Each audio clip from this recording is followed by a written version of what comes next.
Am I the a-hole for finally blowing up at a coworker who wouldn't stop touching me after being told to stop? Over and over? This is my first time posting on Reddit. I'm sorry if it's a really long post to read. I'm 22F and a part-time student working full-time. So, for some context, I've been working at my current company for almost 2 years, and I work full-time. I don't have a car, so I rely on a Lyft club to get to and from work. I've been trying to save up for my own car, but times are really tough when you're a part-time student and paying for your own studies. There are 3 of us from work in the car. The driver, let's call him Chad, myself, and another coworker, let's call him Brad. Chad's girlfriend also rides with us, even though she works at a different place entirely. Chad is a nice boyfriend and drops her off at work every day. Each morning, Chad and his girlfriend pick me up first. Then we swing by to collect Brad. After that, we drop Chad's girlfriend off at her job, and the rest of us head to the office like one big, unhappy carpool sitcom. Now, I need to stress this. I am not a morning person. At all. I say a polite good morning, then immediately put my headphones on and enter my personal bubble of music. I love my music. It's the one thing that carries me through emotionally. At this point, it's cheaper than therapy. When we stop for Brad, I pause the music, say good morning because I'm not a complete gremlin, then go right back to being peacefully unavailable. Despite seeing me with headphones on, the universal sign for do not disturb, Brad constantly tries to make small talk. Worse, he regularly nudges or taps me like I'm a frozen touchscreen. Even when it's crystal clear I'm not in the mood. You'd think a grown man would have picked up on my leave me alone energy by now. I've asked him to stop. Not once. Not twice. Several times. I've said it kindly. I've said it directly.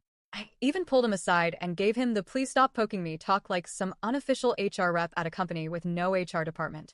I simply told him, I don't like being touched. Please stop. His response? I just want to see you smile. Sir, this isn't a rom-com. I told you I don't like it. I don't care if it makes me smile. Respect that. Period. Fast forward a few months. Same routine. We drop off Chad's girlfriend. I move into the front seat, headphones on, music up, trying to pretend the workday doesn't exist yet. Brad's in the back, doing his usual annoying background commentary. He's tossing out jabs and taunts like he's auditioning to be the morning shift antagonist.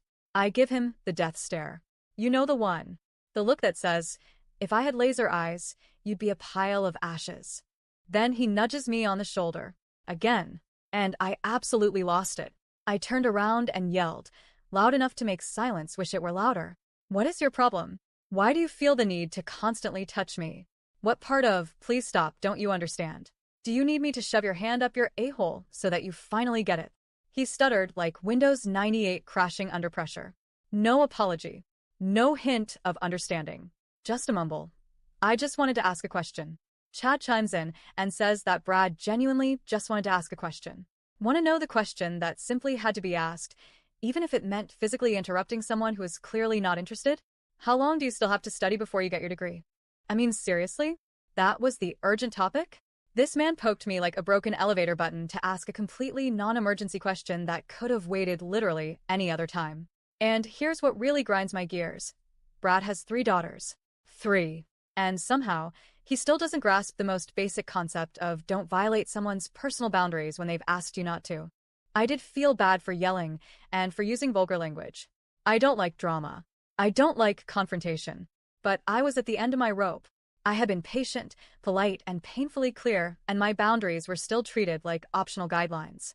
I've been thinking about apologizing to Brad because blowing up isn't who I am, but then again, he never apologized. So why should I? And if I do apologize, will he think it's okay to continue poking at me like I'm some kind of morning conversation slot machine? It's tough to find a different Lyft club to commute with.